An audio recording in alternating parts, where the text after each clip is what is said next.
Alex, where did you grow up? I grew up in Mexico. I was born and raised in Mexico until I was 11. I was actually 4 years, no, 4 years, 4 days from turning 11 when we got here. Really, what part of Mexico? Nayarit. Nayarit. Yeah. Okay.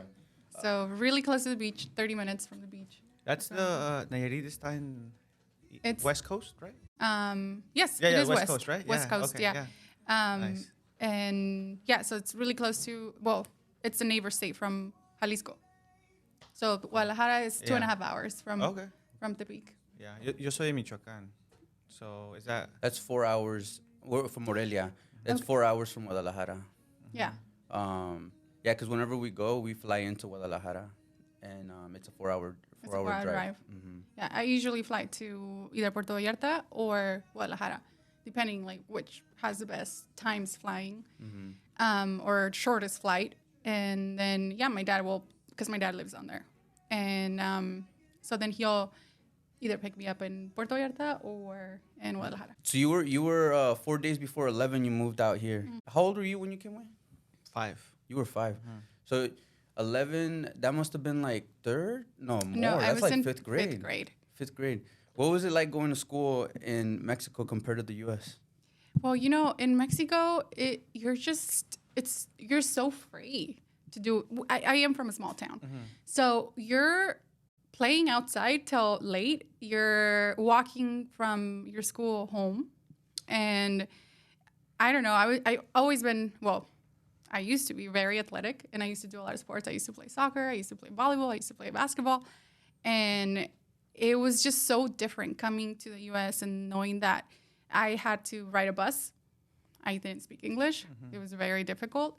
And then, it felt like we weren't free anymore at some point when you're little. Like, coming from a small town where you're able to do, like, anything, and then coming to the U.S. and, yeah. I think it's the feeling of estás en el pueblo, and then everybody kind of knows everybody. Yeah. Caminas, going to school. You Yeah. know, conoces a la señora la marqueta.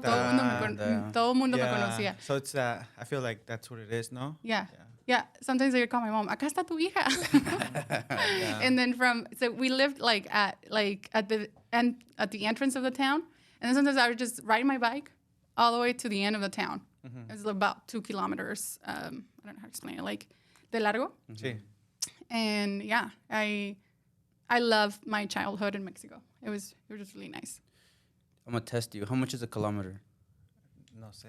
I think it's a little over a mile. I think it's 1.5 miles. Yeah? But I could be wrong. It's funny because I know it's kilometers, but I don't know the miles. Let me see. Because my dad tells me. John, do you know? No, you know what? It's less because a 5K run is 3.3 miles. So 5 kilometers would be less than a mile. 1 kilometer would be way 3.10. less than a mile. So 5 kilometers is 3.10 miles. 3.10 miles? Okay. So yeah, so it's less than a mile. It's just less than a mile. How many people do you think lived in the pueblo where you grew up? I think about 3,000 people. Oh, okay. Yeah, That's so it's big. It's a little big of a It's town. a little big. Yeah. Where my mom's from, there was probably like 50, 60 houses. So I mean, I don't even think there was maybe 1,000 people. It was a pretty small town. But yeah, no, it's way different. And are you from like the coast side, como en la costa, or more in the?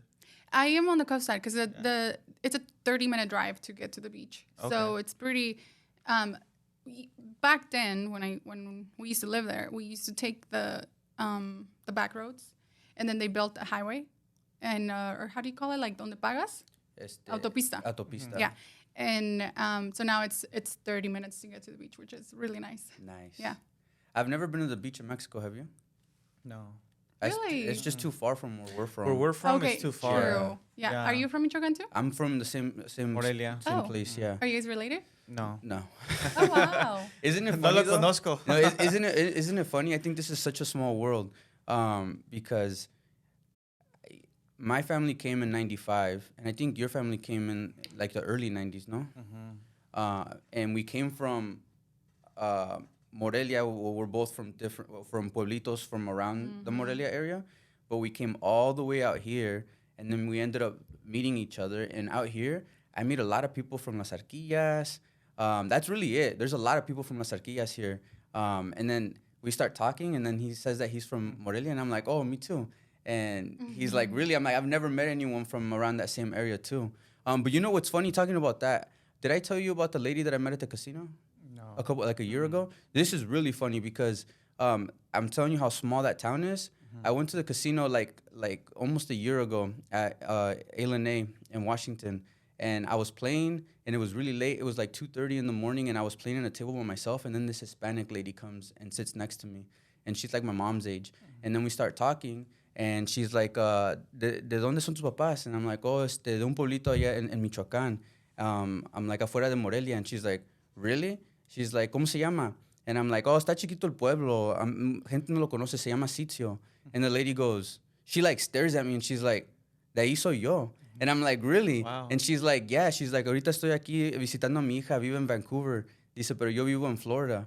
And she's like, ¿cómo se llama tu mamá? And then we started talking, and then she's like, she's related. I'm like, my godmother and stuff. And I'm like, that's so funny. She lives in Florida. She only comes here like once a year. And then we end up meeting each other at 2:30 in the morning at a casino, dude. So crazy. I was just thinking, like, before you started that story, I was like, el universo te junta con las personas. Yeah. You know? Like, It's in a weird, funny way. yeah. But That's pretty awesome. Dude, that's... what are the odds? Yeah, the odds are interesting. That is so cool. Yeah, so my godmother, like a couple months later when I saw her, she's like, oh, conociste a mi prima, this and that. And I'm like, yeah, that's funny. It's a really small world.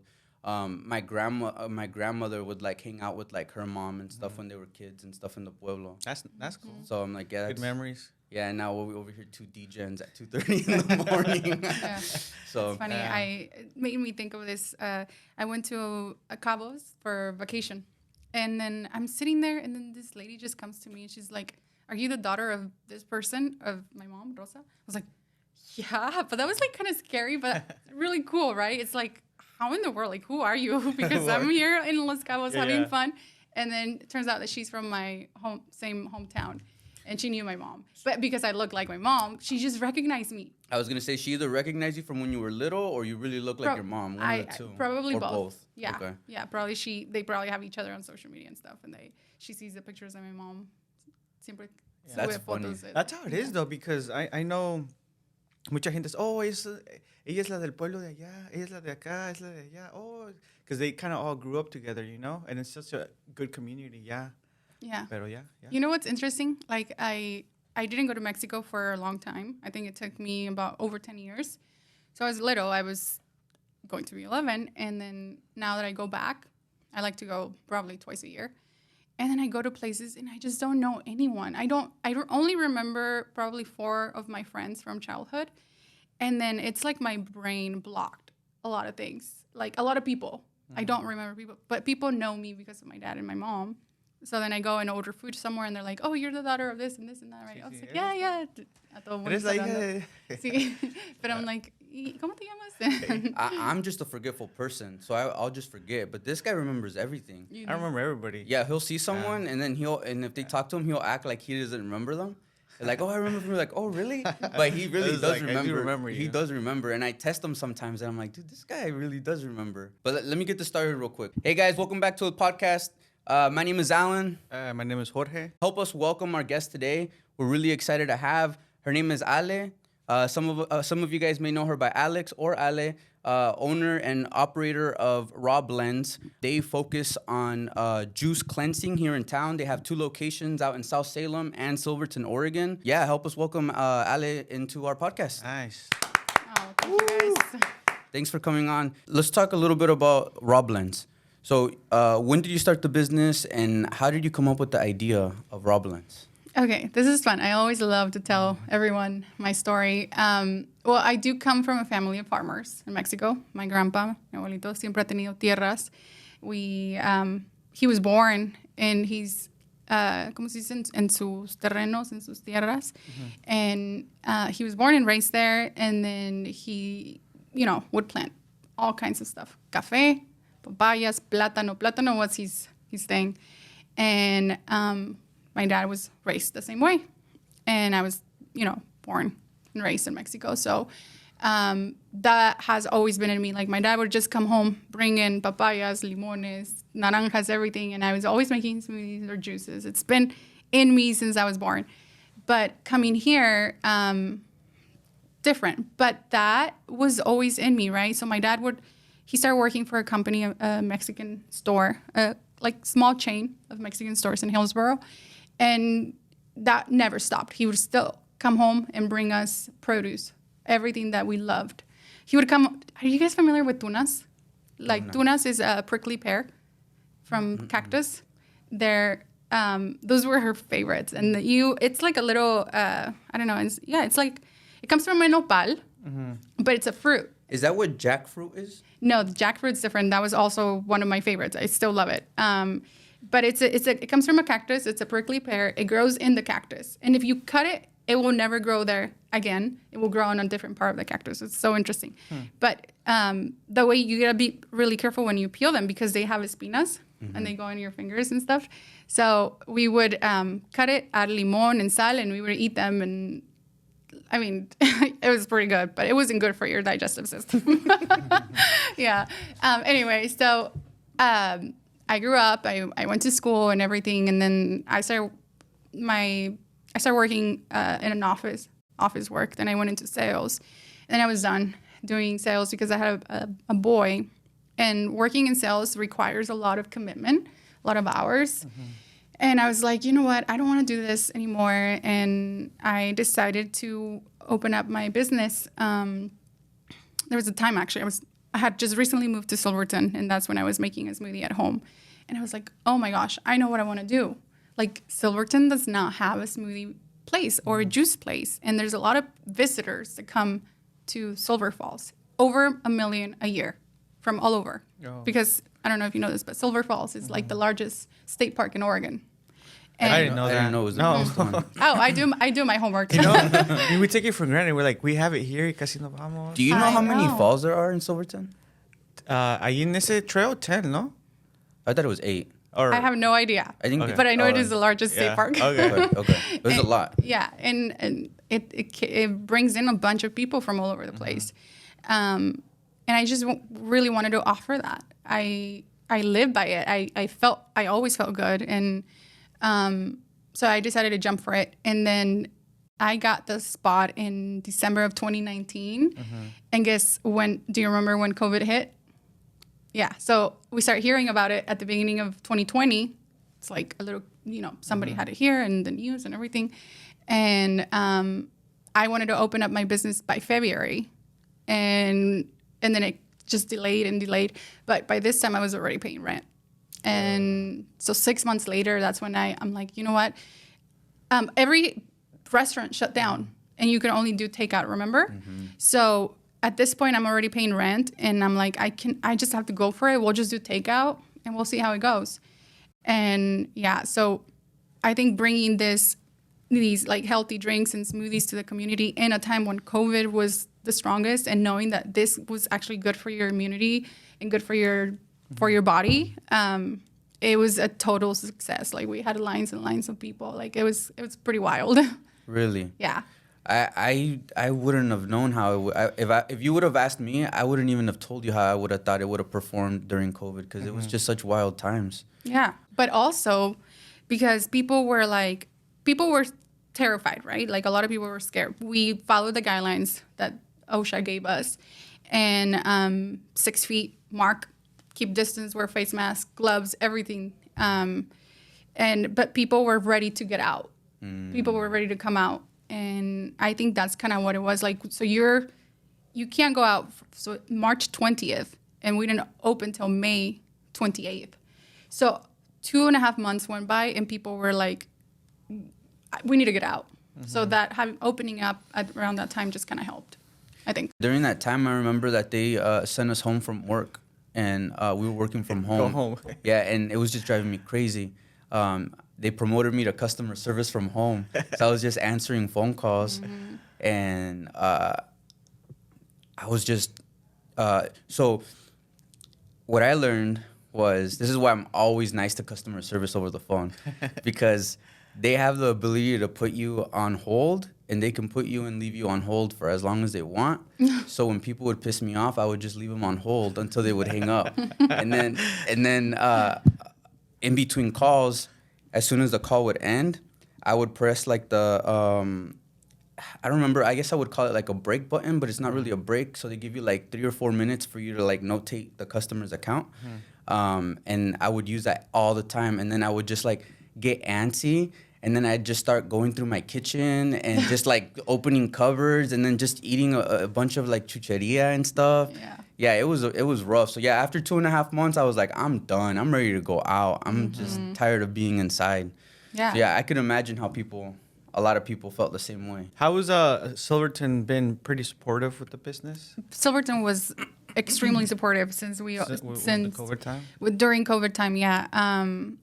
I think that what they wanted to see is that we were actually following the guidelines of, making sure that everyone was wearing a face mask. Do you remember how it was such a big deal if people weren't wearing a face mask? Yeah.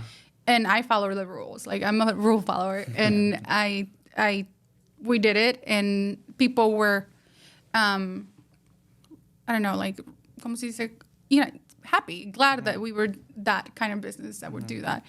And then also, like, being able to offer a juice that made them feel good, they were even happier about that, and smoothies and stuff. And so it was really good. It was really nice that first summer that we had. And then, was it in 2020 when the fires happened? Yeah, I don't remember. I think it was 2021. 2021. I think. Yes. No, maybe it was 2020. No, it was 2020. Was it 2020? Yeah, I think everything hit all at September, once. almost September. Yeah. Yeah, And then it the was in ice, September. and then that same year it was the ice. The storm, following right? year, the 2021, that was when the ice storm Oh, the happened. ice storm? Oh, okay. So Yeah, because it was like back to back to back. Yeah, I remember when that fire happened. For a day, it was like pitch black. Oh yeah. Do you remember that? Yeah, it's All ashy. day, and you see you didn't even see the ash. It was just black. No, you'll see. But yeah. And you'd see red from like very far away, Yeah. like a little bit of red. Yeah, we lived in Silverton, so we did get evacuated from our Oh home. yeah. So we had to go to live in Portland for a week, and then after it was okay, then we came back, but we didn't have power for over a week. So did things actually catch fire in Silverton too? No, but because I don't know if you know this, but I learned from a friend that lives in Detroit. She said that they waited till last minute to tell everyone to evacuate. So they were literally driving through the fire as they were evacuating Detroit. So I think what they wanted to do is they didn't want that to happen again in case the fires did get to Silverton. I think they were really close. They just wanted everyone safe. That's crazy. Yeah. Damn. But yeah, so that was that summer. So COVID, and then at the end in September, the fires, and then the storm, the ice storm. Yeah. So you came up with the idea of the juicing because growing up, you guys would always, Dad would bring fruit and you guys would make smoothies and stuff, juices. Did you know, or did Dad know that they were like, I forgot what word we used earlier, ¿cómo se dice, güey? Medicinal. Medicinal. Is that why you guys drink it, or was it just because it was good growing up? I think I didn't know how good they were for you until I grew up, and I figured it out, right? But just, I think my I don't know, they tell you, eat your veggies, eat your fruits and stuff, and my dad just knew they were good for us, and but I don't know if he actually knew that they were like, well, no, because now I'm the one teaching him now. Yeah. So he calls me, he's like, I'm feeling this way. Like, what should I eat? What should I drink? I was like, Dad, I'm not a doctor, but I am a juice girl, so. Dicen que la papaya es muy buena, ¿no? Oh, Have buenísima. Do you like it? You had it? I don't really care for it, to be honest. No. I do have a papaya smoothie that you should totally try it out. I'll try it. It's pretty good. It's combined with other stuff, so it's good. Is it different eat papaya as como fruta or as a smoothie? Is there benefits or is there a difference? It's the same. Same It's thing? the same. No importa? No importa, depending what you blend it with. If you blend it with sugar, then it's would not be me. going to be good for you. Are these better cold? To drink them cold? Yeah, 100%. Every fresh juice has to always be refrigerated.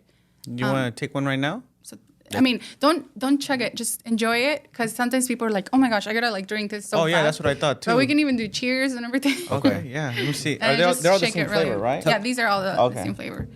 Tell us what we're drinking. Okay, this is the Wonder Shot. I came up with this name a year after, no, maybe 2 years after I opened the business, because of how wonderful they are. And this is not said by me. This is by customers. It was like we were selling it all the time during this season when it gets cold. I call it sick season because everyone's getting sick. And then I start doing just ginger and lime, but then I read about how wonderful turmeric is for you, and then I read what activates turmeric, which is black pepper, and pepperine and curcuma and all that stuff. So black pepper activates turmeric by 2,000%, and it allows it to absorb better in your body. So this little guy right here works as an anti-inflammatory, antiviral. It's good for your digestive system. It's good for so many things. And that's why I call it a Wonder Shot. So that's what you guys are drinking. It's strong. It's like a pure extraction of all these ingredients in here. Nice. But like I said, Would you say you drink this daily or once in a while or twice a day, or I say does it matter? couple days out of the week, just to keep that stuff away from you. If you are feeling under the weather, take a couple a day for 2 days, and it seriously works. All right. Yeah. Nice. So For the try it. ASMR people. Just don't chug it, Yeah, you because see sometimes that? sometimes the ginger's ¿cómo se dice? Hotter, spicier than it normally is, and it might. Cheers. Cheers. Wonder Salud. shot. To the Wonder Shot.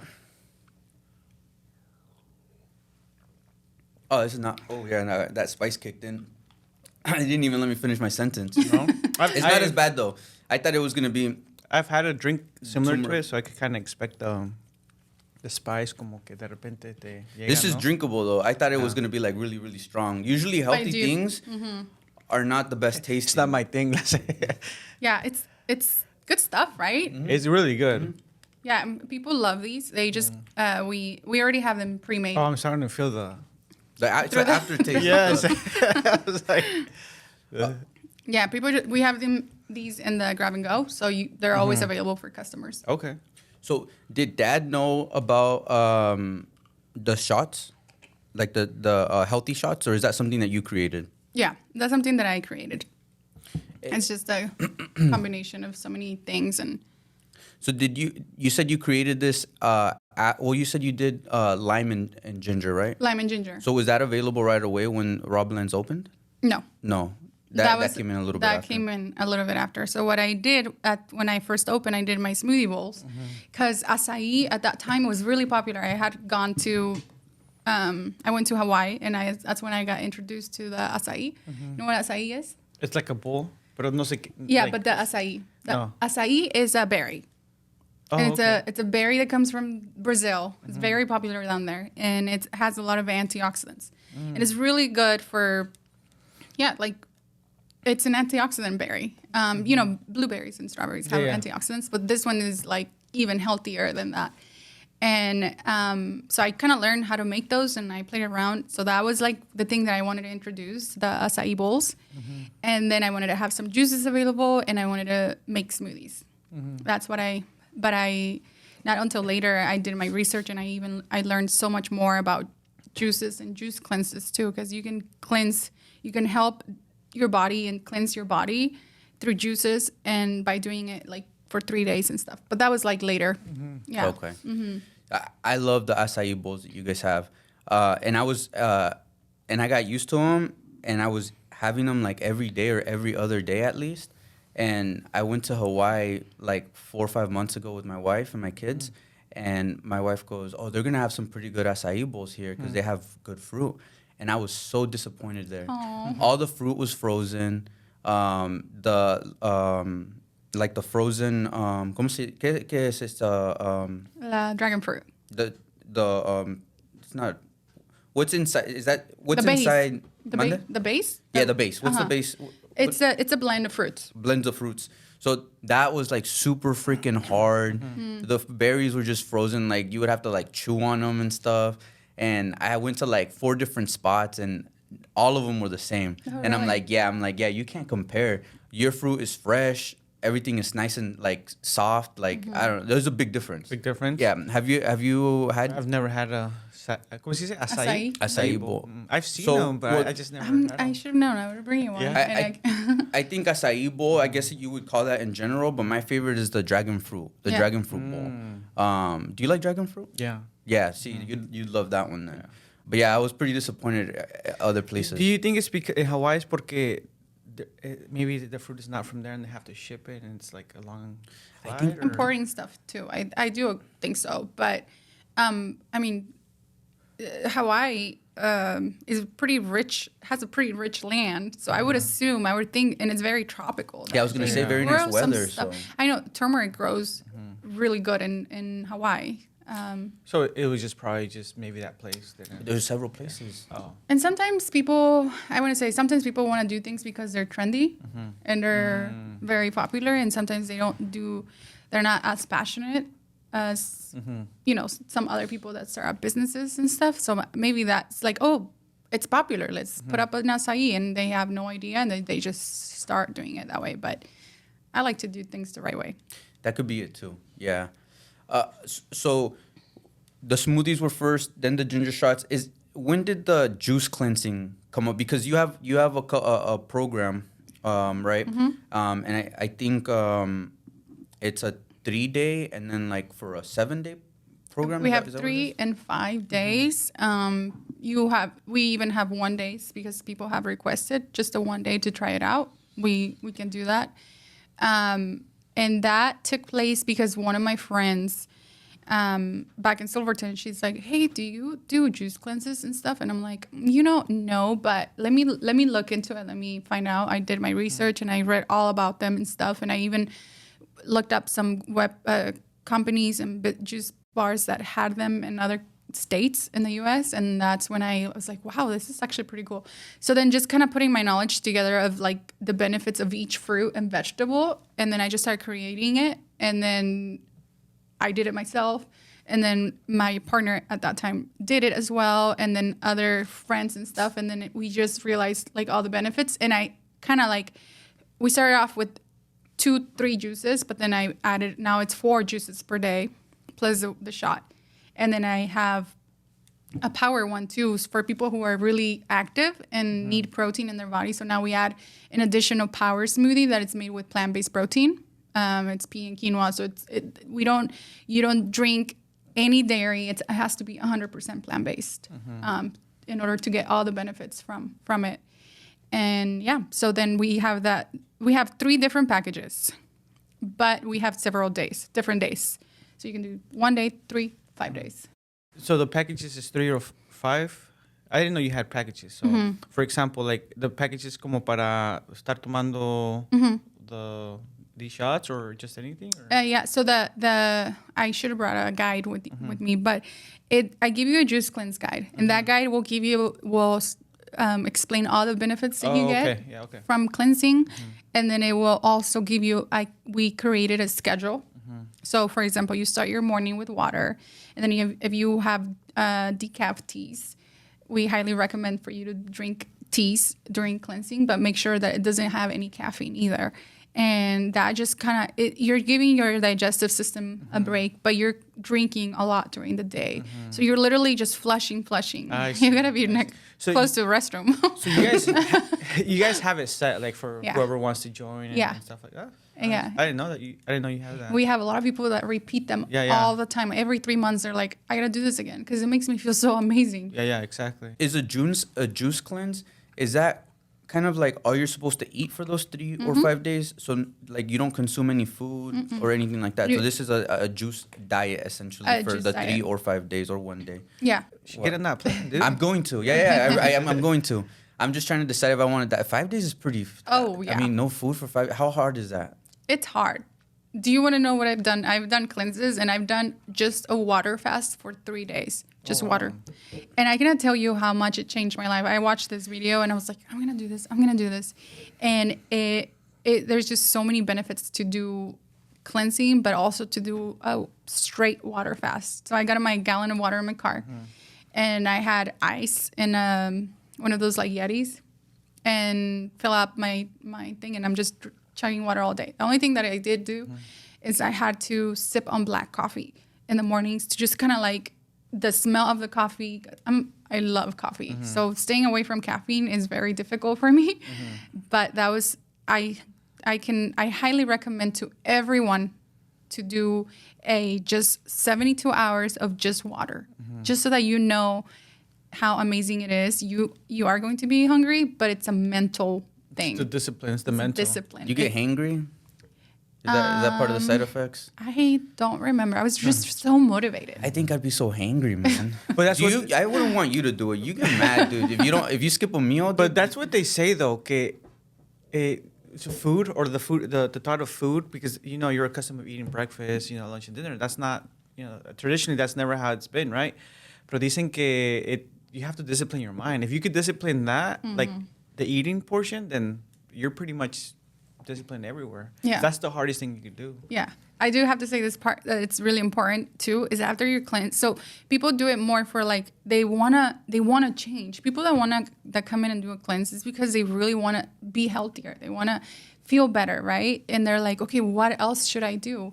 But what I like to tell my customers is this is a mental challenge that you're gonna put yourself through, and if you do complete this, you can do anything that you set your mind to. And then the way is, if you can go 3 days without eating food, you can eat smaller portions. Oh, I cannot stop eating sugar. Yes, you can. Remember, you went 3 days without food. So now eat a small portion. You're not going to die. So it's just, it's the mind. It's the mind. That's what it is. Y luego también, you could survive longer just drinking water than not having food. Because dicen el agua es la que Oh, yeah. necesita el humano. Más que, bueno, la comida, obvio, pero, you know what I'm saying? El agua. El agua sin es la agua, que- no. Es el agua, dude. ¿Ya ves? Yeah. Yeah. No, I knew that. He's like, yeah. So, how much weight can I lose? Let's get to the real question. How much weight can I lose if I do this for 3 or 5 days? You'll lose weight, but I do not promote the weight loss. You will lose weight. I can tell you that. You will probably drop in probably from 5 to 8 pounds in those 3 days. It's crazy, but remember, it's just because you're not eating. So, for example, if somebody is going to get married or somebody's going on vacation, it's really nice because you will fight inflammation. The inflammation will be gone. The bloating will be gone. So that's a really quick, like, okay, I'm going to do this. But after you're done with the cleanse, what are the changes that you're going to make in your life? That's true. I did that though for the wrong reasons. Last time I went on vacation, I said, I'm going to fast for a day because I want to go ham and eat. When you go on vacation. When I go on vacation. Yeah. Yeah, because when you go, you want to try, different food. When you're on vacation, you shouldn't have limits. Yeah, that's what I think. I think so. Are you going to go on the cleanse too? Yeah. Are you? Yeah. 3 or 5? Start with 3. Yeah. Start with 3. Dude, you can't just go to 5. You're weak-minded, dude. That's why. No, I mean, I want to see if you actually will do the 5-day. I think I can do it. Yeah. Yeah. No. Remember Viv? yeah. Dude, I think she did like a 2-week juice cleanse. Really? Yeah, she went ham and Oh, she did it wow. multiple times. I'm like, that's crazy. Yeah. That's a long time. What's the longest you've done a juice cleanse for? 3 days. 3 days. Yeah. And my water fast 3 days. Oh, so you don't even do the 5 days? No. No. She's like, that's crazy. For me, it's just because I already know. Like, I kind of like, I love to watch what I eat. I did go through a period of time that I was really stressed. And it's funny because I put on 20 pounds. And I kind of like, that's kind of when I was right before I opened up Salem. I put on 20 pounds, but I dropped 20 pounds already in the last 4 months. So it's just like I'm mindful with my portions and the food that I eat. I mean, I do that for a living too, right? So I don't need to do 5 days. I need to do 3 days to get me started. And then after that, I eat. I also, because it suppresses your appetite. So by the time you're done, you already fought through hunger. And by the time you're done with the cleanse, now you can actually eat small portions because you're not as hungry anymore. It's the first day, the second day. Maybe if I tried to do the 5 day, maybe I can actually do it. But I just know. Yeah. Yeah. So I recommend to start with 3 days. 3 days. And then just do smaller portions after and eat cleaner and Yeah. stuff. I think once you get the lifestyle going, como que it's easier for you to continue and go from that, because they say once you kind of clean yourself and you stop eating junk, ya como que ya no te gusta the junk food. No te antoja. No se te antoja. I think it's the first day. The first day is the biggest hurdle because have you ever drink a gallon of water a day? I don't know, a gallon, but I drink water a lot. But a every gallon. day. I don't know. So I would drink a gallon of water a day, and it was so hard to drink the gallon the first day. But after I drank the gallon the first day, the second day, I was just thirsty. So it was so much easier to do the second day and then the third day. I only did it for like 5 days because it sucked carrying around a gallon of a jug of I water. have a trick for that. What's that? Carry a gallon of water in your car. Buy yourself one of those, what is it? What are they called? The Yetis or the, ¿cómo se dicen? Los termos. But make sure that the thermo fits in the thing of your car. Yeah, yeah. Because if it's too big, then you're going to forget about it. I'm telling you, I've been through all that. So make sure that your thermo fits in your car. And what I like to do is I like to fill it up with ice and I just pour water. And I'm driving and I'm drinking my water. And that's the time that when you're driving, drink your water. See, I always open up my energy drink when I'm driving. Everyone has to be drinking something when you're driving. Make sure it's your water. One recommendation, if you guys are going to get a gallon of water, do not get the one where the cap pops on and off. Because I've spilled a gallon of water in my passenger seat after I braked hard while I was driving. Todo el galón de agua se me cayó. Yeah. Dude. Yeah. So that's why you get the ones que se cierra completamente. That's the way I can drink a lot of water. And having water bottles in your car, too. I think that helps a lot. He doesn't believe in water bottles. You don't? Tell her why. No, I'm just joking with him. No, you're not, dude. Dicen el plástico, pero it's because I don't buy water bottles. I just drink from the house. The galones? The garrafones? The ones you go fill. You know? The garrafones. Yeah, garrafones. Yeah. That one. Garrafones? Five Okay. gallons. Yeah, 5 gallons. Yeah. Yeah. I love that. That's it. Well, he's I think it's funny because soda, he won't drink soda because because of the plastic, like in a can, from the plastic, right? Not plastic, the can, tin or whatever. But then the other day we were drinking beer, and then he was drinking out of a tin beer can, como si nada. And I'm like, dude, I thought you didn't drink out of the tin. And he's like, oh, it's different. He's like, it's only on water. I'm like, so does the beer diluted or something? the alcohol kills the germ. That's funny. No, I just like to joke around y decir eso, because you can't avoid it. Yeah. El aluminum tiene algo adentro, eso también. So, but I mean, I don't really drink soda, so nada más agua y once in a while café. Yeah. I like coffee too. They say that the average person eats a credit card worth of plastic a month, I think. What? Really? What? Yeah. What? Can you fact check me, please, John? I didn't know that. That's a lot. Oh, wow. Wait, say it again? I think the average American eats about a credit card worth of plastic every month. How? Well, because if we're drinking out of this water bottle, dicen que we're eating a little bit of plastic. And the particles. Yeah, of the particles, and it all adds up. And it's not just this. A lot of our food, like when you buy meat from the store, y tiene el plástico or whatever, también se le pega poquito. And like there's just a lot of things that you don't realize que se le pega el plástico. Yeah. Watch me be totally wrong.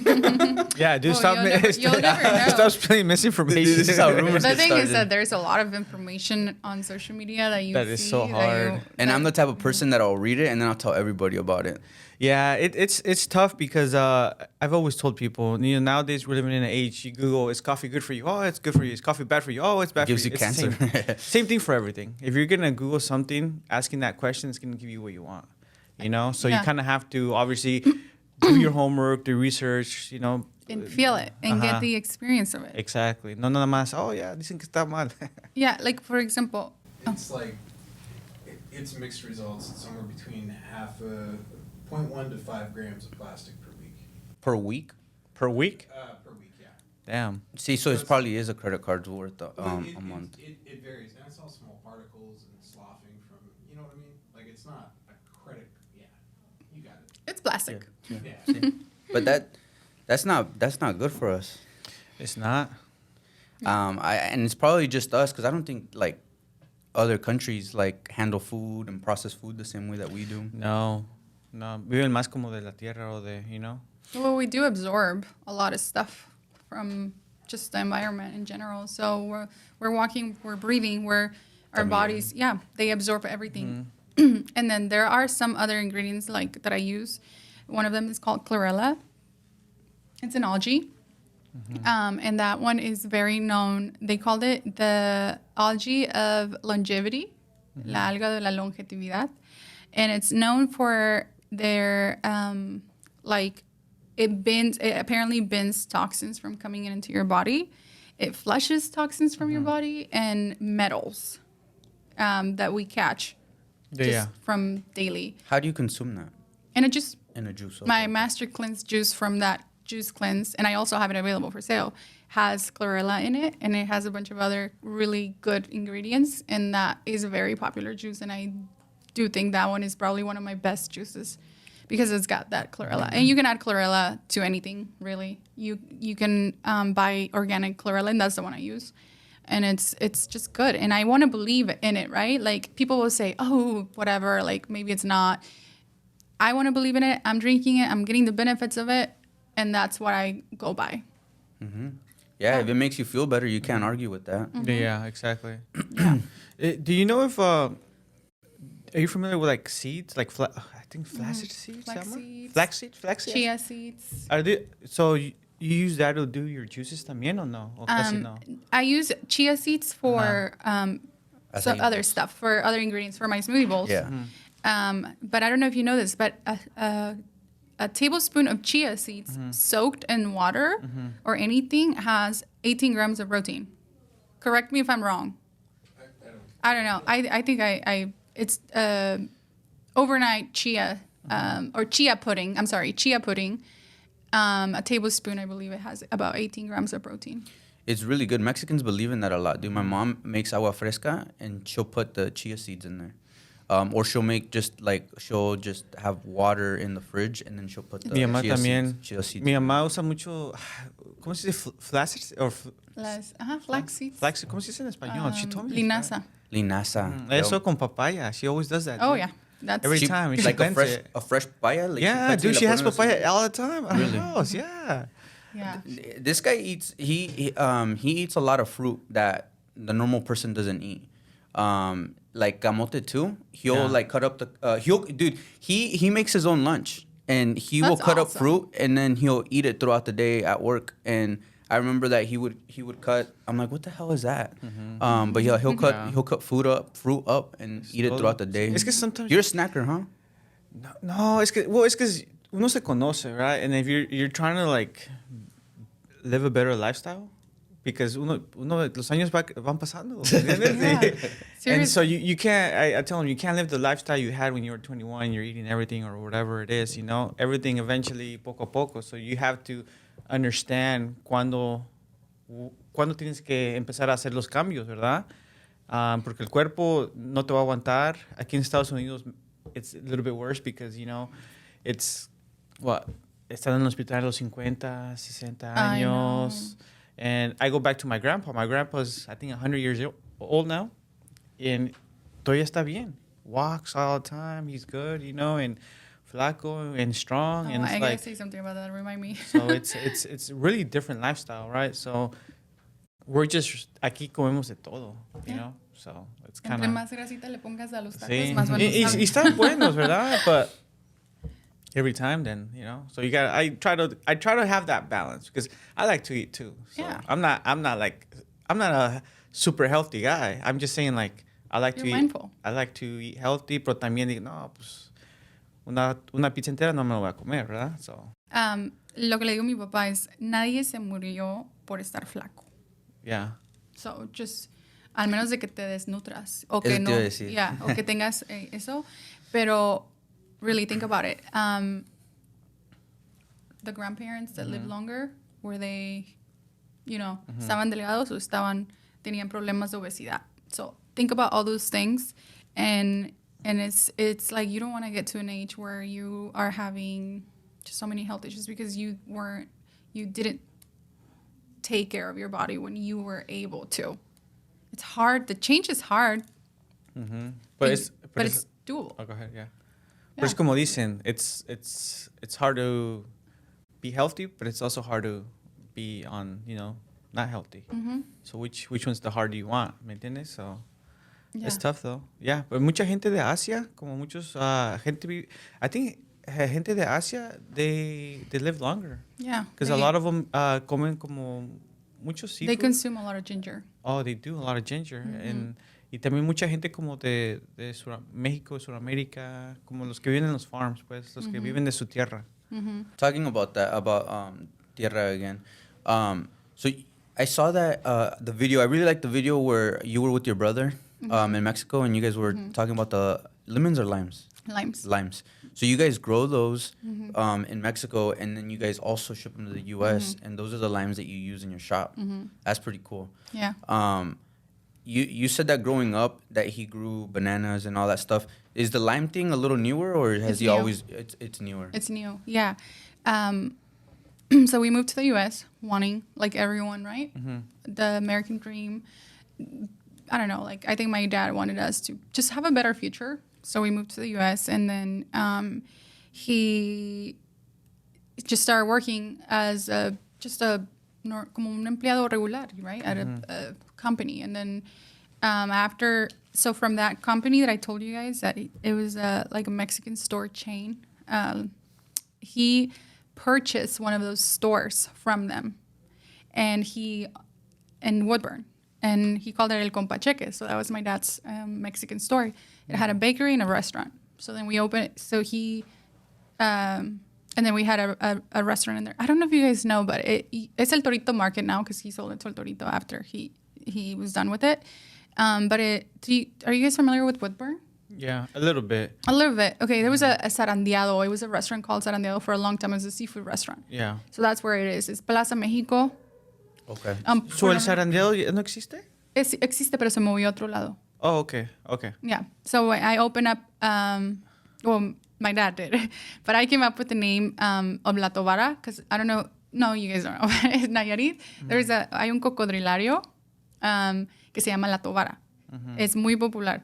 Cocodrilos por todos lados. You get in a little boat and they take you to the restaurant area, but you go through all the Oh, really? the cocodrilos yeah. or alligators, whatever. And it's very, very known in Mexico. So when Zarandeado moved out, my dad was like, what should I name it? But we were still going to do a seafood restaurant. So I was like, how about La Tobara? And now it's still La Tobara. But El Torito Market owns it now. You know El Torito? Yeah. So they own it now. And that my dad sold his business to them when he was like, you know what? I'm done. And then my dad decided to invest in las tierras de mi abuelito because he took over those when my grandpa passed. And those tierras nobody was doing nothing with them. Unfortunately, they were sitting there for years, probably about 8 years after my grandpa passed. Yeah. So my dad came in and he invested in, and he put watering. Right now he's actually digging a well. He just discovered one. So now the tierras are going to have water forever. He's doing big changes to it. So now it's about 100 acres. And he planted his limes. He invested all of that he got from that business that he sold and put it into the tierras. And then lime started growing after a couple years. And because of all the connections that he had in Tijuana and LA and all the people that he knew here, he was able to just figure it out. And now we import pallets and pallets of limes to the U.S. That's awesome. It's friggin' amazing. I'm so proud of him. Yeah, nice. And he That's has huge. semi-trucks now. Oh, wow. He has, I'm just like, Dad, like, wow, this is so cool. But he works really hard. That's awesome. Yeah. When you moved from Mexico, did you arrive here in Oregon? We got to California, California. Riverside. That's where Okay. we lived for 3 months. And I went to school there. And it was so difficult for me. I spoke no English. And no one wanted to be my friend because I spoke no English. I would think that there was a lot of Mexicans there. Surprisingly, at the school that I went to, or it was probably the time, because it was so weird the way that they do classes there. There was only like a couple kids that spoke Spanish in that classroom, but everyone was American, and they just felt like well, obviously I'm a new student, and they already have their friends, and I was in 5th grade. They just didn't want to like deal with a new classmate that they couldn't communicate with. So I would come home crying. I would tell my parents like, I do not want to do this. And then the opportunity of coming to Oregon came up when my dad's compadre, the owner of those stores, he called my dad and he's like, you know what? Just bring your family to Oregon. I'll give you a job here at one of my stores, Su Casa Imports. They're in Hillsboro. And that's how it started. We came here and it was so different. The schools just have a really good system where they teach you ESL and small groups and they teach the kids how to speak English, and look at me now. That's crazy. I would have thought Riverside would have been a lot more they would have had a lot more programs for Hispanics, it being in like the LA area. Yeah. That's crazy. And Hillsboro ended up being a better. Yeah, and my dad was also, he was being taken advantage of too in LA, my dad. He started a job and they wouldn't pay him. And you know what they would pay him with? After working for long hours, they would give him produce, cases of limes, and go sell them. So then my dad would get home with, do you guys familiar with the juice Tampico, los galones? No. Oh, yeah. I feel like It's the juice that you see at the Mexican store. Yeah. Okay. It was like a Jumex. Toro. Oh, Yeah. okay, Yeah, but in a gallon. Sí. Like So- toronja Yeah. and like I don't know what other flavor. They have like a pink one looking one. I don't know what it is though. Yeah. Not guayaba. Pure artificial stuff. Yeah. You didn't know better back then. Well, anyways, he would come home and he would just like, okay, we live in apartments, and he's like, we just have to put the boxes here, and then we're going to put signs, and we're going to tell everyone that we're selling them. So then the neighbors would come and buy limes from us and produce jitomates, everything. And then he would ask us if we wanted to go sell the juices. So then, 11-year-old me would grab the juices and I would go knock on doors. And I would just say $2 and they would buy them. I had the hustler in me. I was not afraid because I come to we come from that, you know? So for me, it wasn't a bad thing. I just wanted to help out my family. And then I came up with making choco bananas. Have you guys ever had those? Yeah. You freeze a banana and then you dip it in chocolate and put it back in the freezer. And I would sell those and I would make choco bananas, and all the kids from the neighborhood would come and buy them from us. Hell yeah. Yeah. That's hustling. I was just gonna say you probably got like your entrepreneur stuff from dad then. So it sounds like he was a hustler the whole time too. Yeah, my mom would stay home with 4 kids, but she was also a hard worker. Well, that's a hard job too. I have 2 kids and I'm with them for half a day and I'm like pulling my hair out. Yeah, that's kind of my story right there. And yeah, and I think that's just being, I don't know, I learned not to be scared of wanting to be better in life or wanting to do better for yourself. Do you get that from your dad, from someone, or you just kind of always been like that? I would say I get it a lot from my dad. I get my work ethic from my dad. My mom, like I said, she's also very hardworking. You guys don't know, but my mom works with me right now at my Salem shop. So she's there Monday to Friday in the back of the kitchen. She's the one that makes my acai bowls and stuff. She's very hardworking, and I'm so happy to have her. She makes a difference in my business. And my parents are not together. But yeah, so I think I get it from both of them. And I've also been through a difficult time where I had my ex-partner was also my business partner when I started my business, and he really screwed me over. He kept a lot of money from my business when it came down to separating, and I couldn't do nothing about it. And I think that was like an eye-awakening for me. Like, I cannot let anyone take advantage of me. And it just, like, it doesn't happen anymore. I don't know how to explain it. It's like you learn. You learn. Right? Yeah. Okay. Yeah. And then that's when so after we separated, I had been having my business for 2 years, but it wasn't branded. It was Raw Blendz. Now it's Raw Blendz. It's all me. And then that's when I decided to like busqué las fuerzas where I could find them. And then I started branding my business. I got the logo, and it was just like, hustling after that. Exactly. I remember when I saw on Instagram that you guys got your when I first started going, you guys didn't have your Raw Blendz cups.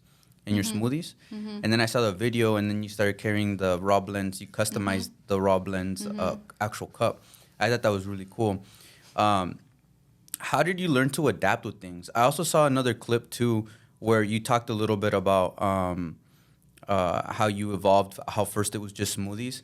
Does it just come naturally to you that you just like adapt to something different and you try something different, or how do you figure this out? The girls ask me that all the time, and it's so funny because I think because I've had it since I was a little girl. I've been on survival mode since I was a little girl. I just love it. I'm also the oldest in my family, so I started cooking when I was 8, like in the kitchen cooking at 8 years old, and then I just love it. It's my passion, and I can be at home and I just put it in my head, and then I come work and I put it in the blender, and that's it. The girls love it. Okay, it's out tomorrow. Well, that's what they say. If you're passionate about what you do, the results are there because it doesn't no te cuesta. It just naturally just comes, you know. And I don't know. I think that's you know. Because a lot of people, if they started with the smoothie business, they would be like, no, I'm just a smoothie business. And then if someone would say, oh, you should try these turmeric shots. They're really healthy. You should try to carry those. No, I'm just a smoothie shop. This is what I do. But you didn't do that. You're like, you adapted.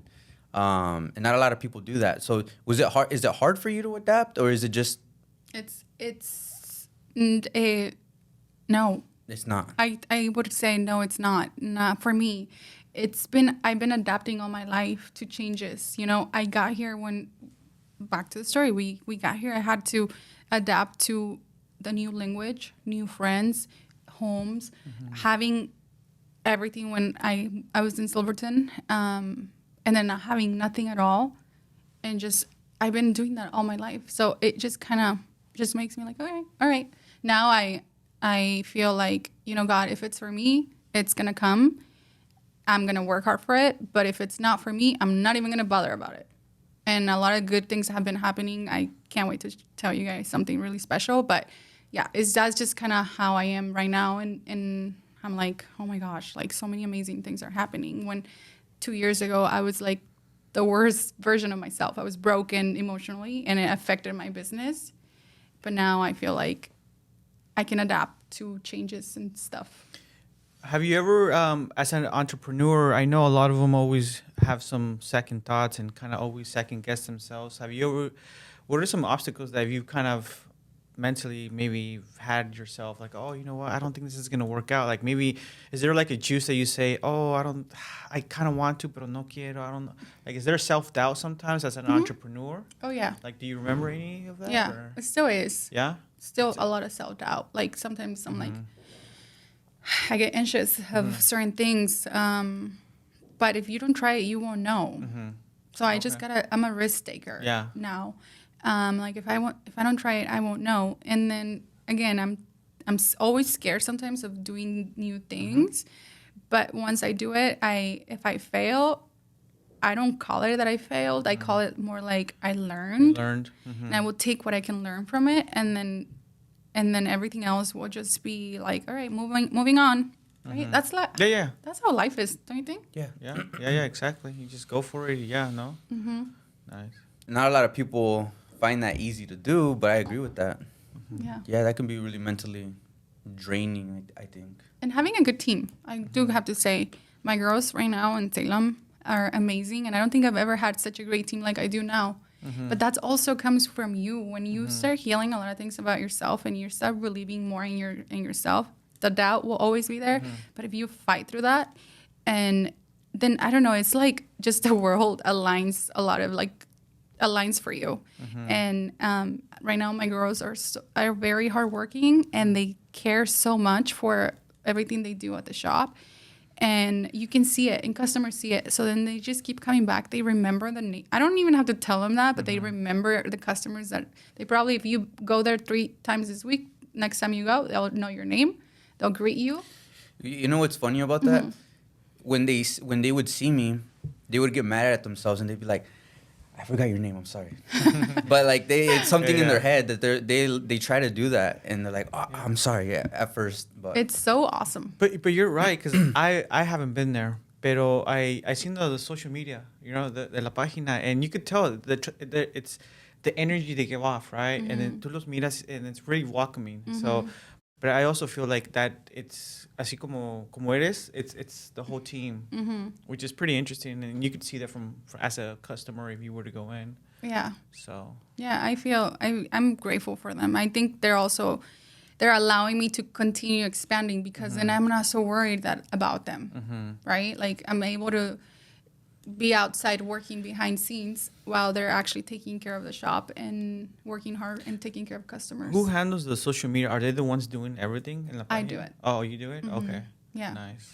was it hard to get them involved in like your videos? They love it. Do they love it? Yeah, they look natural, dude. It's They like, do. I was They're like, wow. naturals. Yeah. I was like, nice. I just haven't been able to work much on it. I actually do want to find a social media manager. I'm talking to someone right now because I'm like, oh my gosh, I don't have, like, I need more help. It takes a lot of time, yeah. I mostly only use Instagram, but do you guys use TikTok too? No, it would be so much for me. Like, I'm already like, TikTok. One of my girls talked about doing TikTok. I was like, please do it. But she's also so busy. She's awesome. She's the one girl that comes out on the most of my videos. She's from Hawaii. Her name is Missy. And I don't know if you've seen that video where she's singing with the celery, the Taylor Swift song. I think so. I'll send it to you later. And she goes to Corban University, so she plays volleyball for that, and they're amazing. And whenever she has free time, she'll come and work, and then she'll be school, working, and volleyball. She's a workaholic, and she's Japanese, American Japanese, so she says it comes from culture. Okay. Yeah. It's in our culture, the hardworking and all that, and she loves to work, and so she's pretty awesome, and she's the one that wanted to do the TikTok, but I didn't even put pressure on her. She's already so busy, so. Hello, si quieres. Yeah. It's consuming. It's a lot. Yeah, but that video, that's I think that's how I saw the page.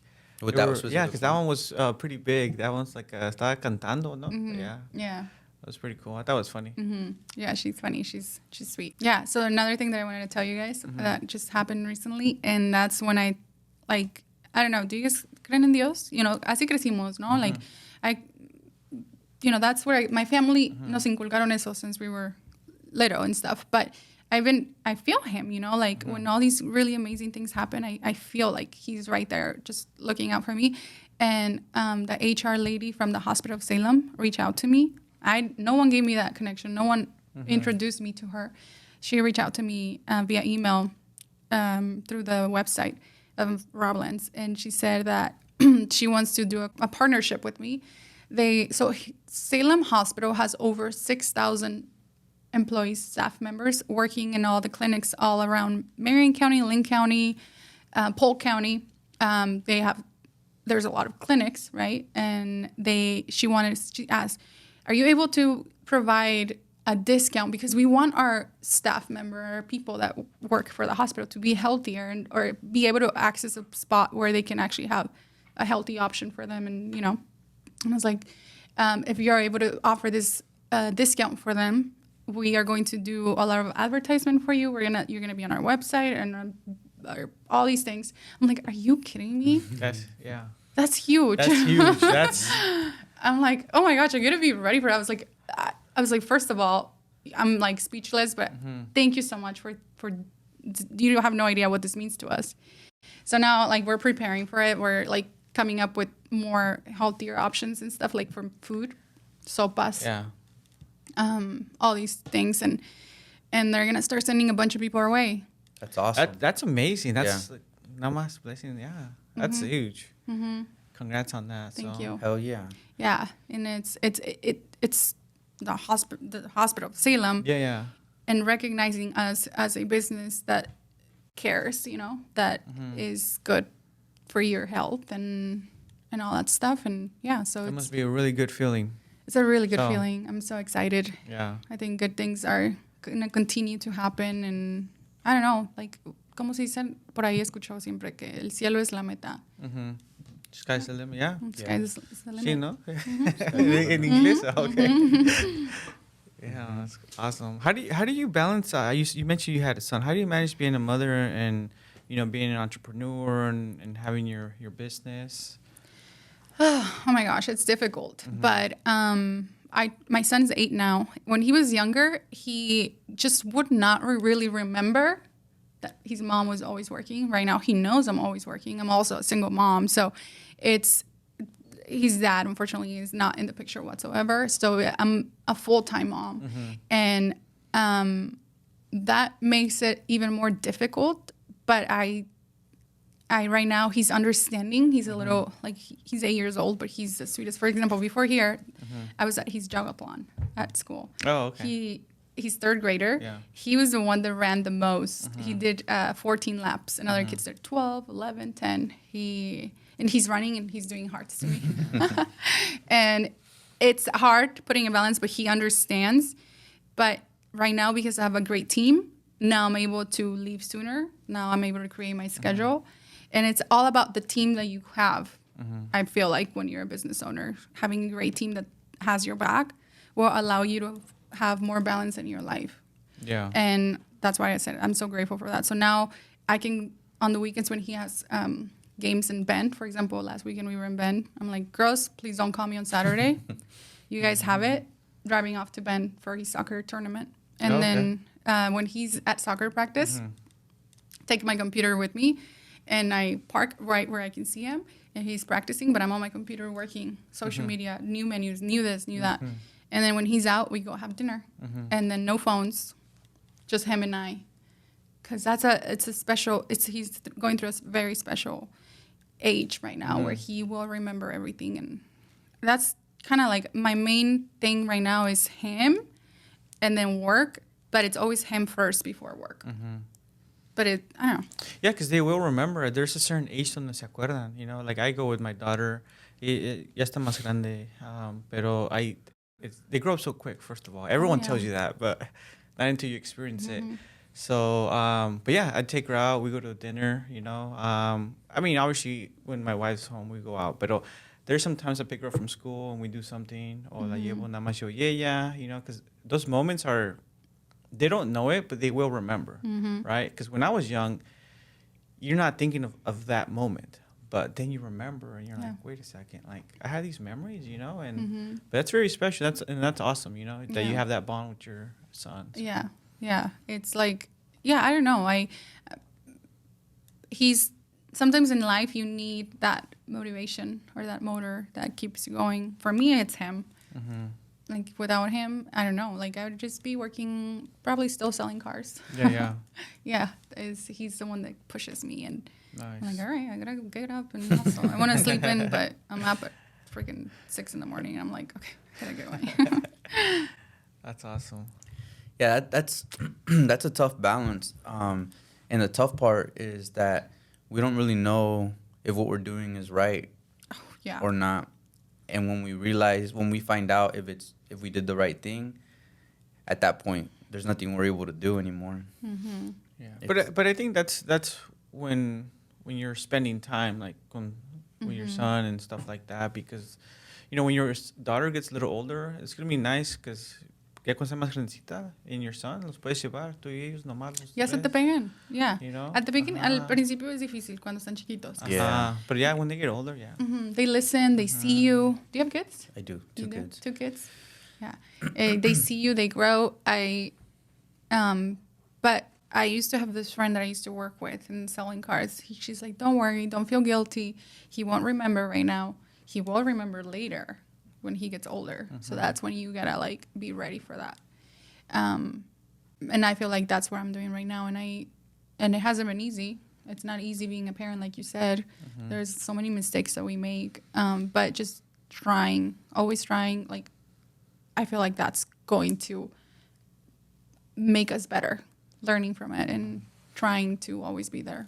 And it goes back to what you believe in. If you believe that those are the right way to do it, and that's internally that's what it is, right? You could hear people say, "Oh, you gotta do it this way, this way." I mean, at the end of the day, it's what you that connection or your family or whatever it is. Yeah. So. Yeah, my son has a small condition, and since he was little, like there was a lot of people always saying, you know, like what's going on, like this and that, and I'm like, my dad used to tell me, ya estás pagando todas, mira, cuando tú estabas chiquita eras tan vaga. Seriously, like, you know, my dad was like, tú, así como ves a tu chiquillo, tú eras 5 veces más que él. I used to be. Yeah. And, but when it started affecting him at school, that's when I was like, oh, okay, I gotta go see a specialist. I gotta go see what I can do. And I went through all the process. It was difficult. So difficult running a business and having to go through doctors to be able to diagnose my son and help him. And when I finally made the decision, there was a lot of people trying to say and gave me a lot of opinions, and I just shut everyone down. And I said, I'm the mom. I'm the one that makes the decision at the end of the day. I did my research about this, and I'm going to do this for my son. He's thriving after I made the decision of helping him. And he's killing it right now. And I'm like, wow, it took me 8 years. Forgave myself. And he's doing so well right now. That's good. He likes soccer? He loves soccer. Yeah. Yeah. That's awesome. Yeah. Is he like Messi or Ronaldo? He likes Ronaldo. Okay. I was going to Yeah. ask about that because he did the heart. A lot of soccer players do that. Yeah, they do. Yeah. Yeah, they do. So I was like, that's Or- probably where he got the heart from. You said you played soccer too, right? When I was were, little. were you like a soccer fan at all? Not really? Yeah.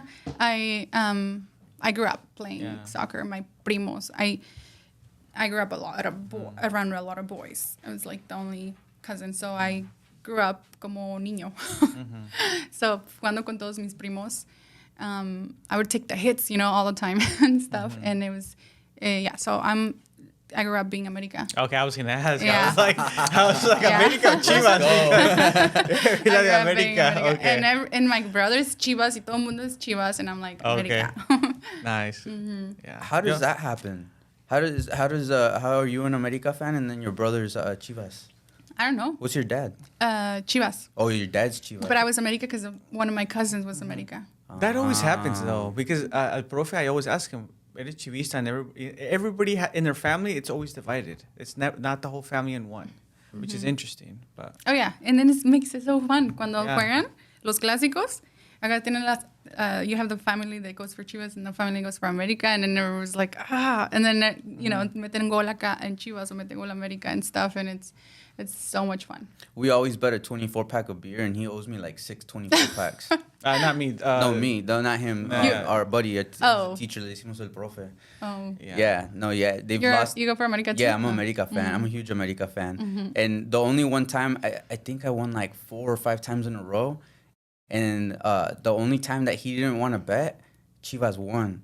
And then like the next 2 or 3 times we've won. But that was like a year and a half ago when they won. But out of like 7 or 8 times, we've won like 6 or 7 out of the 8 times. It's we've had a good streak, good winning streak. Oh, yeah. What was it? A year ago. Yeah, when there was a Clásico from last year, and my cousin was visiting from Mexico, and my mom was there. She's just like, they would get on my face and yell like, Chivas, Chivas, and I had to just bite my tongue down to not react, because they can get so like, in your face type of in deal. your face type of deal. I'm like, Yeah, we did a video when we were going with Cruz Azul, and with Chivas, I think too. No. No, it was just Cruz Was Azul. it just Cruz Azul? Oh, La yeah, final, the 2 fue la times. final. Yeah. You're right. I thought we did Yeah. a Chivas one. We too. had a lot of people interact in that one. Yeah, a lot of people interacted with that Yeah. one. Because That hit you were soft pushing spots. buttons. I was that's pushing why. buttons. that was back in May, right? Yeah. Something like Yeah. that. You know? I remember because, like I said, my cousin was visiting from Mexico, so that was the time of when it happened back in May of 20. Oh, sí, porque I think Chivas or América eliminó a Chivas no in the semifinals. I don't really watch It was the right Mexican before league. school ended. Because my team ya no existe, el Morelia. So, but, Yeah. our IT's having IT problems. IT problems right now. Did we ask you already who came up with the design? No, ¿verdad? I did. Oh, we did ask you? No, you didn't, but No. I did. Oh. I was like, maybe I missed it. I was like, no, I was just asking something like, is there something that you don't like to drink? Yeah, Like- I try to stay away from sugars. Sodas, Okay. nope, unless There's one day, like, you know what, I'm craving una coca, a Coke on over ice. Sometimes I will drink half of that, but just for the antojo is of having especially when you go to Mexico and you eat mariscos. The glass, out of the glass bottle? Out of the... La Coca de Mexico, ¿no? Yeah, la Sí, Coca no? de Mexico, Yeah. But at work, at the shop, we have to have added sugars. Yeah, If we want to have everyone coming in. But we make every smoothie ingredient by ingredient. So if the customer walks in and they're like, I don't want to have added sugars, don't worry. You can add an alternative milk, or you can do the fresh juice, like fresh apple juice or fresh orange juice or fresh pineapple juice into the smoothie to avoid adding those purees that we do for making it better. But then we have all the power smoothies that don't have the added sugars. So yeah, my main thing is sugars. Okay. I try to watch those, but I do have them every once in a while. I'm not gonna say I never do. Yeah. No, but it's just you try to kind of like limit that. Okay. Yeah. You drink soda? You know, now I do, dude. We don't buy soda. Nada más tenemos agua en la casa. No tenemos así ni jugos ni nada. Nada más pura agua. So my daughter grew up just drinking water. But when we go to my mom's house or my sister's house, my daughter drinks soda, and that's fine, right? Yeah. But no, yeah, dude, I drink soda a little bit more often now than before. Antes no tomaba nada, and now I just see a soda at my mom's house and I drink it. I'm like, Yeah. "Wow." Yeah, and I don't do if I go to a Mexican restaurant, my favorite food in the world is tacos. I'm a big taco fan. Anywhere, if I'm craving something during the day and I'm so hungry, I crave tacos. And I gotta go buy some. But I never buy the aguas de Jamaica or anything like that because I know what I'm drinking. Or when I go to Mexico and stuff and everybody has aguas in their house, I feel terrible, but I always ask for ice water because I know that's gonna hydrate me instead of drinking the sugars, especially in a hot weather. I try to think of all that stuff. Like my brain doesn't want it. That's good. What's your favorite spot here for tacos in Salem or anywhere surrounding? Okay, this spot in that has the best birria tacos, and you guys have to go try them. Is Plaza Morelia in Kaiser. Have you guys been there? Yep. Yeah, I live in Kaiser. Have you I've never had that, but they have the best carnitas. Oh, they have the best food. Yeah, they have really good We get food. carnitas from there. Yeah, that's where we get the carnitas. Yeah. Yeah, I didn't know. I did. Try their birria tacos. Birria tacos? With the soft handmade tortillas and Oh, yeah. and the salsas are pretty good, and it's my favorite spot for birria tacos. And then believe it or not, Victor Rico's has really good food too. Yeah. It's fast, and I like their shredded chicken tacos. That's what I get all the time. I get the street tacos. You know, it surprised me because I never had Victor Ricos, but someone had tacos de Victor Ricos, and I was like, man, I don't know. It's just like muchas gracias type of stuff, you know. But I had them, and they're good, dude. They're good. Their tacos were actually good. I was like impressed. I recommend them, like the one on Portland Road. Oh. Yeah. You had a phone call. Oh, it's okay. I was like, what are you Were you gonna ask? No, that was it. Oh. Yeah, Do you have a tacos. favorite spot for tacos? I should know them. No, not really. We're about to get controversial over here. No, ¿verdad? Los tacos de la carreta de mi tierra. on Oh, sí, Portland esa. Road. Se llama carreta o carretilla? La Carretilla. carretilla. Okay. Or something like that, yeah. I mean, but we only go there like in las noches, so. Well, that's the only time they're open. Oh, really? Yeah. Oh, I didn't know that. Thursdays to Sundays. But they don't have a phone, and I'm always on the go. That's one of the things about me. I eat in the car. I eat while I'm walking. I eat on the go. I don't like to stop. I feel like I'm wasting my time. It's weird. I need to take that mentality out of me because I don't think that's healthy. Like I'm just a robot all the time. But that's the only thing because it takes forever. And if I'm in but they're so good. They're so worth it when you got the time. I think that is my favorite spot. We used to go to Taco Melon, but then they always had big lines, and then that opened up like maybe 7-8 years ago. I don't remember. And we tried them like, oh, this is good. There's They're not a lot of good. people, and then I liked. And then nunca fuimos a Taco Melon, which I don't even know if they're still there or not. They are. They are. They are. Oh, was yeah. just And there. actually, Taco Melon is a really good spot, but they always have long lines. And Long that's when I lines. come to them like, I want to eat right now. Yeah. But My- Taco Melon is great. My favorite spot is that place on Portland Road. I mean, there's a lot. Or is it considered Highway 99? I guess maybe it's considered Highway 99. Maybe not Portland Road. When you're headed to Brooks on the right hand side. Brooks right hand side. Oh, Los Temos. Oh, okay. Are they still open? Yeah. Oh. That's my favorite spot. They're known for like good menudo Menudo. in birria, no? But they make handmade tortillas, so their quesadillas are fire. Really? Nice. Yeah, Okay, I'm that would gonna go be check them out. You have never been there? No, Oof. Do you like menudo? I like menudo. Menudo or pozole? When I was younger, I would go for menudo than pozole, but now I know pozole is healthier for you than menudo, so I will go for pozole. Menudo no me gusta. No te gusta? Yeah, you didn't like I've it. only had it once or twice. I love menudo. My dad taught me how to eat. I can out eat you. I can out eat you. I, 100%. I don't We think have so. taco. Oh, I don't seriously. think so. Yeah. No, seriously.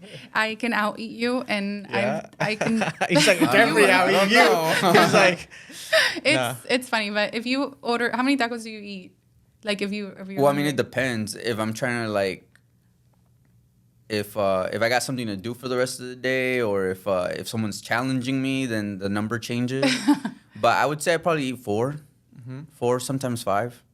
oh yeah, no, dude, I eat 5. Well, I mean, and it depends where you're getting them from. Some are bigger than others.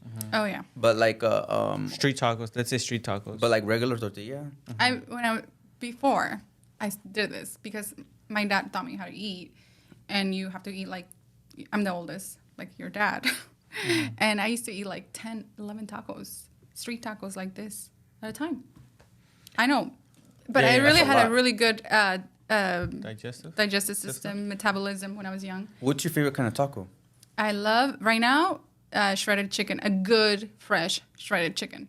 I do love the lengua tacos, and I do love the cabeza tacos. Yeah. And some people are like, oh, whatever. But I had a boyfriend that a long time ago that I took to eat tacos, and I didn't tell him what they were. I just had him eat it, and they're like, those were the best tacos I've ever had. And they were cabeza head tacos. Yeah. And he was so mad. Yeah. I can't believe you made me eat that. And Yeah, I was like, we do that with Juanito too. yeah. Yeah, when he'll ask, he's like, "What is this?" I'm like, "Eat it first, and then we'll tell you what it is after you decide if you like it or not." I heard you order it though. Huh? I was checking you. I actually heard you order it, and that's one of the words I know. What? Cabeza? Oh, Did I ever tell you the time we were in Portland and we had this place called Mole Mole? But my cuñado, he's young, and he's always ordered lengua tacos. Siempre. Did I tell you? Siempre se ordena lengua tacos. And we were eating, estamos allí, and I don't know what he said, that my wife's like, hey, son de lengua. I'm like, what do you mean? It's like, son de lengua. Like, so what are you talking about? I oh, was like, he didn't put it together. no, didn't know he what it didn't was. know. He thought that was just the name of the taco. Ah, that's funny. And so he had 4. Y estaba comiendo, ya tenía 1.5, no sé, pero he's like, no. He's like, yeah.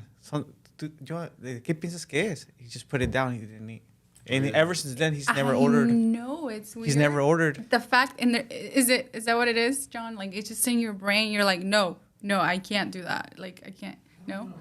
He's pretty open-minded. Okay, though. good. Yeah, so I mean, he'll ask what it is, but even if we told him, he will eat it still. He'll try a lot of things. But that happened to my little sister too. When she was little, she saw a cabeza for the first time when we were making cabeza for Christmas, and she doesn't really eat meat anymore. She doesn't really eat meat a lot. But I don't care. I'll eat everything. I love everything. I don't want to see the way the cabeza is cooked. No? I'm not. I don't want to see it. I just want to eat it.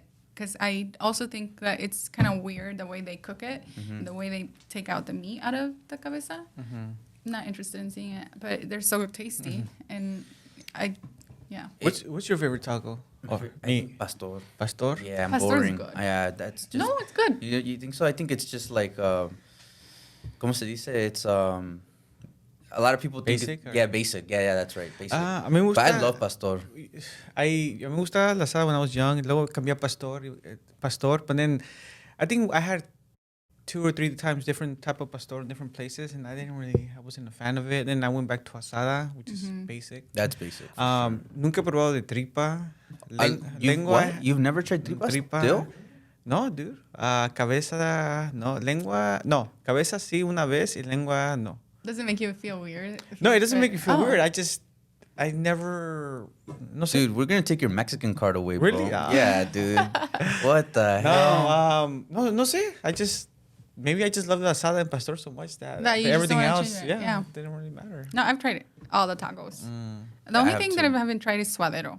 I like suadero. I've never tried those, and I'm not interested in trying those for some reason. Really? Yeah. I like suadero. Suadero is what? I honestly don't even know what it is, but It's what a- it looks like, it's like skin. It looks like skin. Se ve como que son como like little stripes of skin, obviously grilled. It doesn't look like tripa, but it's just. Can you look yeah. up what suadero is? Because I think it's a nasty thing. Suadero. Is it? Like a part of the animal that. I think Is it it? can't get much worse than tripas. So, another question too. What are better tacos nowadays? Is it los de Mexico or los de acá? Because at one point we're used Mexico. to eating these type of, like tacos in the U.S., which come from, like our people, but at the same time, I see Mexico. Mexico. Because I remember you saying that estabas en la Ciudad de Mexico and no te gustaron los tacos. No, but there's a difference though. So, I forgot what this town is called in Mexico, in Michoacan. They're known for their carnitas. That's where the carnitas really came from. Michoacan, they're I known. forgot what little town it's from though. But it's really close to Morelia. But what I realized was that I will eat what I eat here in Mexico, and sometimes I go maybe too much information, but sometimes I'll go 2 or 3 days without using the restroom. And over there, every day.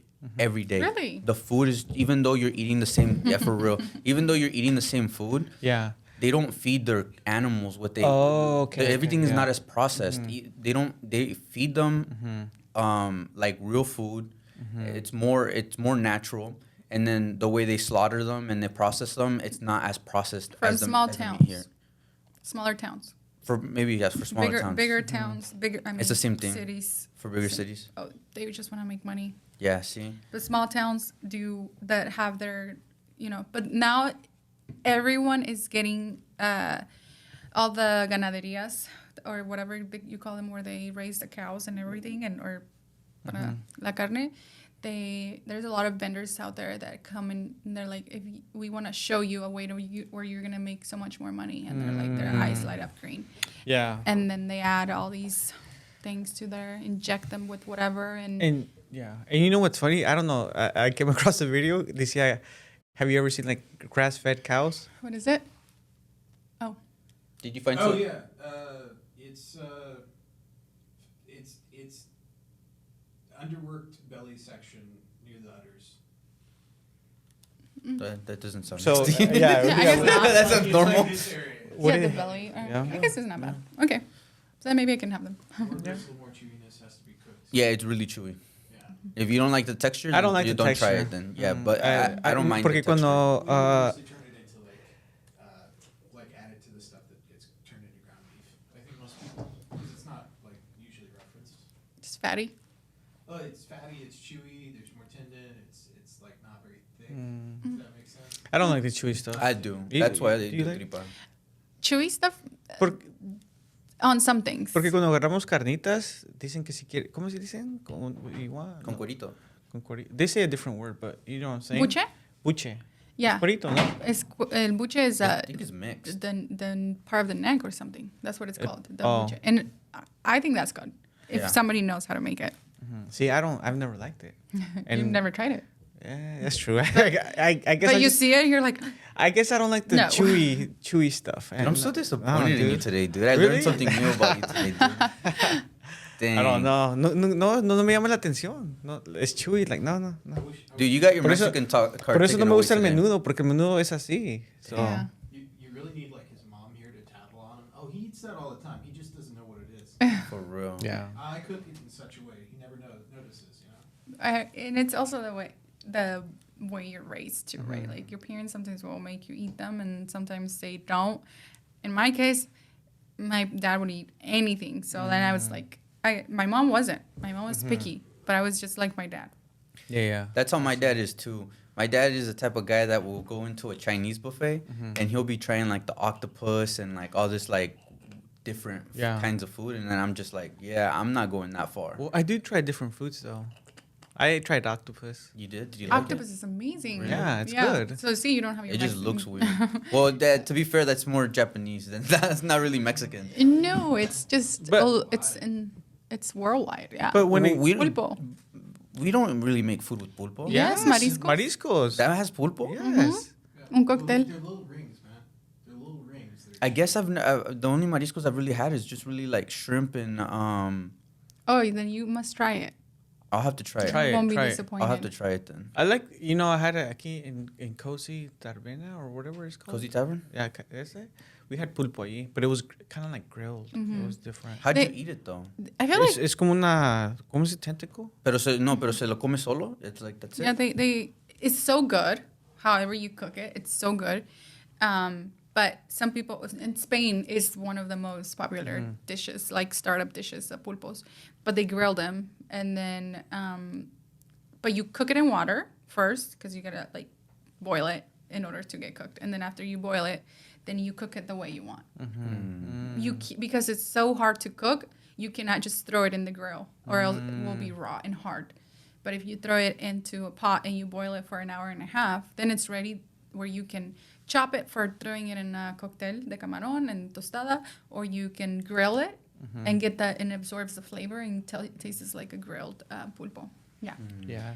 Did your dad own a mariscos restaurant? Okay. Yeah. That's why you're in. And I'm know all from about the. and I'm from the coast. from a too. coast too, so that's I know a lot about mariscos and I love mariscos. There are certain things that I wouldn't eat, but I've tried already and I made the choice. I don't like it. I'm not gonna eat it, but yeah, What, so question, ostiones, do you eat them or no? I love ostiones. Okay. Because I know, dicen que los ostiones tienen como mucha, like, just... But I got so sick in Mexico. I was in Mexico in August for my dad's birthday, and I got so sick for over a week, and I could not recover when I came to the U.S. It was anything I would eat would just come out, and I lost 10 pounds in that trip I was in Mexico, so I didn't even get to enjoy. And I did my research, and I ate marisco. So what happens when you go to Mexico in a very hot weather? Mexico doesn't take care of their food and meat as good as we do.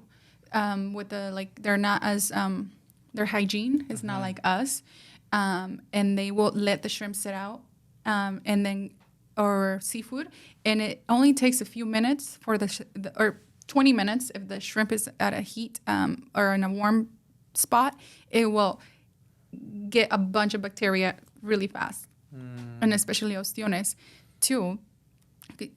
Do you remember that if you go to if you go to a store, they're always in yellow, on ice, and you cannot buy oysters if they're so extra about. I did not know that. Yeah, so I ate that. Oh my gosh, it was horrible.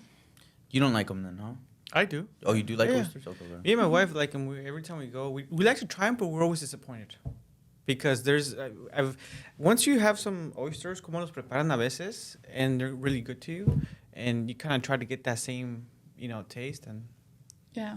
no. Yeah, I don't recommend to do if you ever go to the beach and you're driving by a spot and they have oysters right there on the table and it looks like it's good, do not. Do not, because I think you're going to get yourself you will get yourself sick from eating oysters that have been sitting there for hours in the heat. Yeah.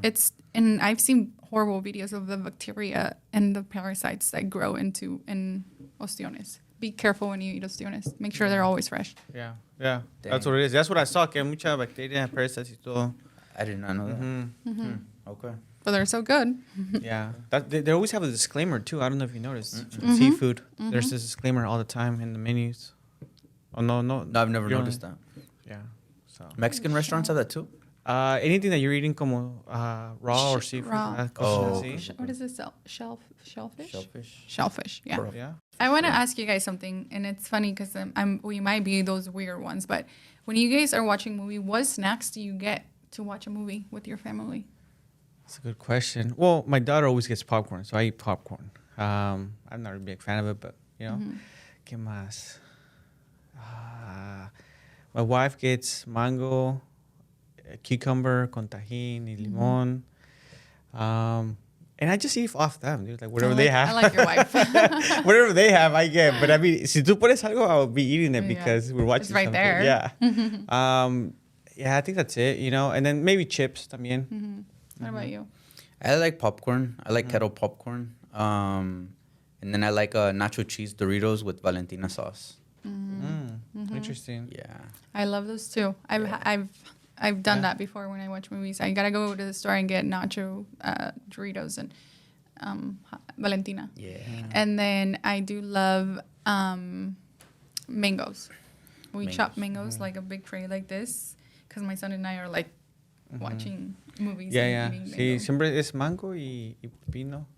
Y jícama a veces. I've never really thought about cutting up fruit for a snack for movies. You I've can just do never that. thought about it. Oh, and takis. Takis. My sobrinas bring takis. Takis. And everyone kind of has takis. When I was younger in high school and we would go to the movies, my favorite snack to sneak in the movie theater were McDoubles from McDonald's. Really? Yeah, we would put the cheeseburgers in our pockets and we would sneak them into the movie theaters. That was my favorite thing to do. Damn. Yeah. So I mean, not really a healthy snack, but yeah, we did that. Yeah. Do you have anything that you want to talk about before we end? Any special things that you guys got going on? Raw Blendz has going on? Well, we do have a happy hour that I haven't actually announced yet because we're still trying to get the fall menu out. We didn't want to give up on summer. I don't know, like summer's so short. Yeah. And we are a summer business, so it took me a while to get all the fall items out. But we do have a happy hour from 2 to 4 where you buy one item and get one half off. And it's for the regulars that come in all the time. Now they know it. So then they come in during happy hour. And then we are going to offer 10% off for all students that are high school students and college students. And then, we're bringing coffee to the south, both locations, but because in South Salem we have a drive-through. I don't know if you know this, but we do have a drive-through, and even though we don't have the menus out, we have a QR code where you can scan and see our menu, or you can order over the phone and just pull in the window and pick up your stuff. But that's kind of what it's going to slow down for us. Hopefully now with the hospital opportunity, we will stay consistent throughout the winter, but hopefully that will bring some people in with the happy hour and stuff. That's awesome. Yeah. And do you have a new location opening up? Oh, yes, I do, actually. That's something that I'm really proud of. It's called Madre Mia. So it's a sister business of Raw Blendz, but I want to make it in Spanish. So my menus are going to be in Spanish because I do have a lot of customers that are like, I don't want to go to your business because I don't know if I'm going to, like, if you guys don't speak Spanish when you're not there and stuff. Or they go with their hijos or hijas, someone that can translate for them. And then they're like, sometimes when I'm there and they're like talking to their, to someone like about the menu. And then I just instantly start speaking in Spanish to them because I'm like, I'm Mexican, like I speak Spanish. But now that Madre Mia, that's going to be outside of Race Produce in Northeast Salem. Do you guys know where that is? Their warehouse? It's the old Pepsi building. Yes, it is an old. Yes. On Portland, Silverton Road. Silverton Road. It's huge. I highly recommend that you guys go on the weekends. Their warehouse is open to the public from Thursday to Sundays, and they have the best deals in produce. And I'm gonna be right there. It's a small trailer, but it's going to be. I'm gonna be offering all these, but in with the Spanish label, with the Spanish menu, because I just want to be able to, bring my people, our people to my business. Yeah, exactly. I already have the Americanized company that offers everything to everyone, but there is that how do you say it, like demographic that I want to. Yeah, exactly. Yeah, because we all know someone like that. We all know that se sienten más cómodos, más, Like my dad, when he comes here, he's like, he's asking me all these questions and he wants to get healthier.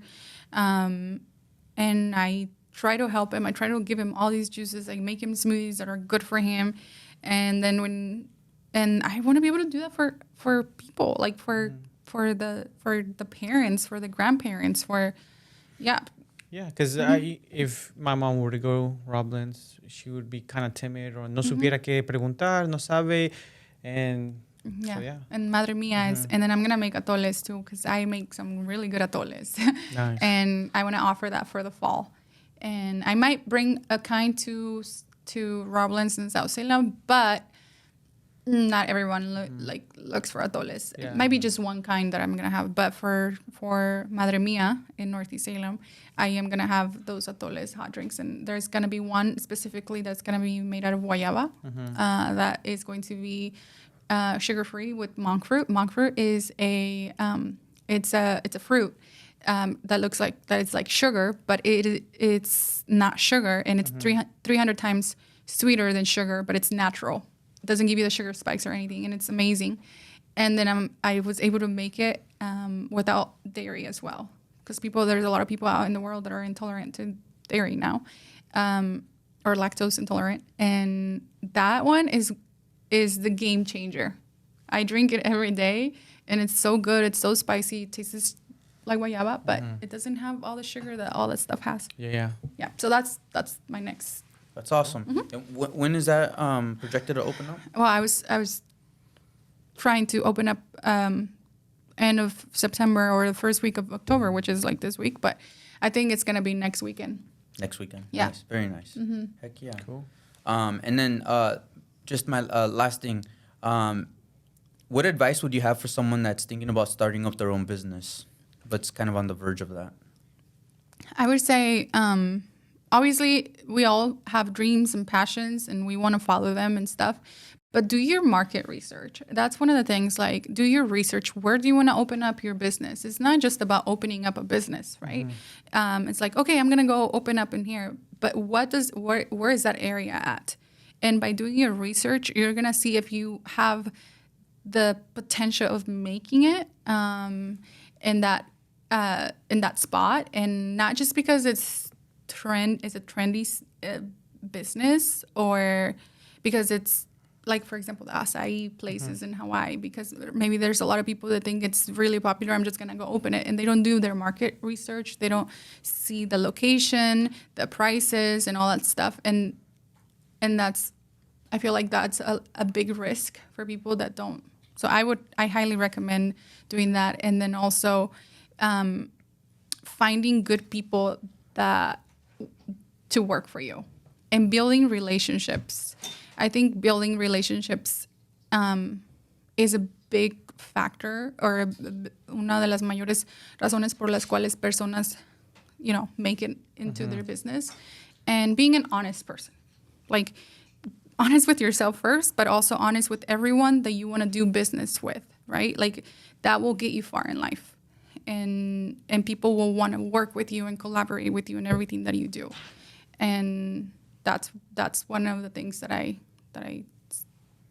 from my personal experience, That you live by. that you live by. Be an honest person and stay true to yourself, but also always do your research about everything that you want to do. There we go. Cool. Thank you. Yeah, Thank you guys. for having me. It was really, really fun. This is a great experience. Great. Thank Thanks you. for coming. Appreciate your time.